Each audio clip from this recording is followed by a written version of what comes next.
You stare at your brokerage account balance. You finally cross the $100,000 milestone after years of grinding, budgeting, and sacrificing. A brief hit of dopamine, immediately followed by an intense urge to do something massive with it. Your brain is chemically wired to believe that the strategy that got you to six figures is the exact same strategy that will get you to seven. But under the cold lens of behavioral economics, this psychological shift is where most wealth goes to die. You aren't suffering from a lack of earning power. You are suffering from an evolutionary trap that prioritizes the thrill of accumulation over the discipline of preservation. Getting rich and staying rich are two entirely different sports. Earning money requires risk, optimism, and putting yourself out there. Keeping money requires the exact opposite. It requires humility, financial stoicism, and a healthy dose of paranoia. As Warren Buffett famously noted, you only need to get rich once in your life. The rest of the time is about not messing it up. Let's look at how this trap works in your everyday psychology. The moment you accumulate a meaningful nest egg, your risk tolerance morphs. You see a speculative tech stock skyrocketing, or you hear an insider tip about an unregulated asset class from a friend. Your brain completely downplays the risk because you feel financially bulletproof. You decide to maximize your leverage, borrowing against your assets to maximize your upside. But market cycles are completely indifferent to your confidence. One sudden economic downturn, one unexpected regulatory shift, and your leveraged portfolio faces a margin call. In a matter of days, years of disciplined savings evaporate into absolute zero. The greatest tragedy in personal finance is not staying poor, it is forcing yourself to constantly start over from scratch. In behavioral finance, this is driven by the fear of missing out, or FOMO.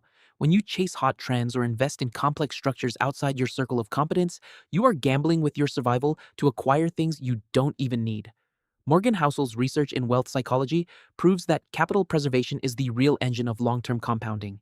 If you lose 50% of your capital in a reckless bet, you don't just need a 50% gain to break even, you need a 100% return just to get back to where you started. That is the devastating math of asymmetric risk. The financial elite do not play for the single, explosive win. They build an impenetrable margin of safety first, ensuring when a major enterprise needs to scale its supply chain, it doesn't just sign a standard vendor agreement. They leverage their transactional volume. They back their consistent cash flow with a commercial credit facility to acquire equity in the very logistics company they are hiring. Or they negotiate long-term revenue sharing agreements. Richard Thaler's theory of mental accounting shows that ordinary people separate money into rigid, isolated buckets, treating expenses and investments as completely different entities. The financial elite completely dissolve these boundaries. By tying the vendor's financial survival to their own, their operational expenses are instantly converted into equity ownership. The money they spend flows through a strategic loop and snaps right back into their balance sheet, carrying a dividend with it. However, applying this level of financial engineering without absolute operational mastery is a quick path to bankruptcy. The philosophy of financial stoicism warns against the reckless abuse of leverage. If you attempt to dilute your capital and aggressively diversify into secondary markets while your core business model is bleeding cash, you will destroy your enterprise. Leverage is a brutal amplifier. Mismanaging this strategy leads to toxic diversification, scattered focus, and unmanageable debt structures. The masters of cash flow never gamble. They calculate severe margins of safety and secure structural escape hatches before a single dollar ever leaves their account. To break free from the traditional expense trap and master the architecture of capital allocation, you must study the exact frameworks used by modern corporate empires. The definitive blueprint for this is the economic classic, Cash Flow is King. This text serves as a precise engineering manual, dismantling the mechanics of capital velocity and demonstrating how to turn every organizational liability into a wealth-generating asset.